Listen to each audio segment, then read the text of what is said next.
veulent sauver la terre en triant leurs poubelles,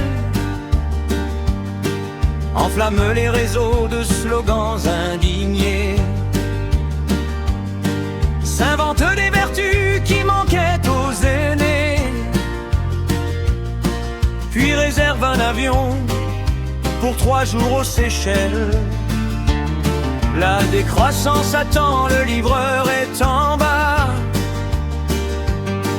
rapportant de l'Asie la dernière fast fashion. Elle se voit égérie, la sœur de Kardashian. Mais la planète a soif et tout reste en débat.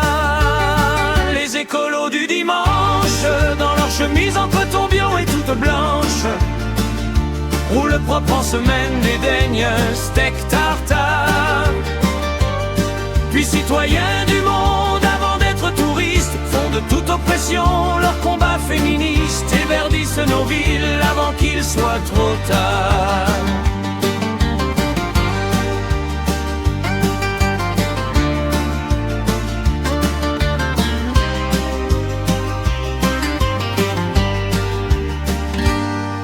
Ils voudraient voir fermer les usines qui fument, expédier ces méfaits plutôt chez nos voisins, et se désencombrer de nos vieilles coutumes,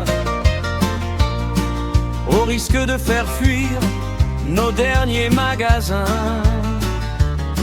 Retenir l'eau des fleuves est-il capitaliste? Viendrait-elle à manquer au fond des océans?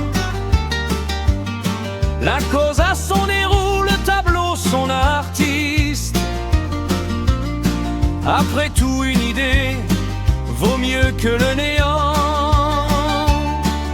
À force de mener leur combat militant, ils sont plus lessivés qu'un champ gavé d'engrais, préférant épargner au monde ses enfants et vider les écoles en gage de progrès.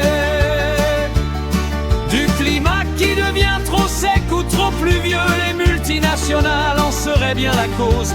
Ne plus savoir demain ce que c'est qu'être heureux, à trop penser qu'il peut arriver quelque chose.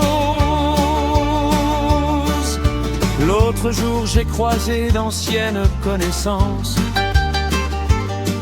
des gens néo-ruraux, des altermondialistes. Je dois leur concéder quelques choix de bon sens. Leur gîte dans la Creuse, j'y viendrai en cycliste. Les écolos du dimanche, dans leur chemise en coton bio et toute blanche, roulent propre en semaine, dédaignent un steak tartare. Puis citoyens du monde, avant d'être touristes, font de toute oppression leur combat féministe et verdissent nos villes avant qu'il soit trop tard.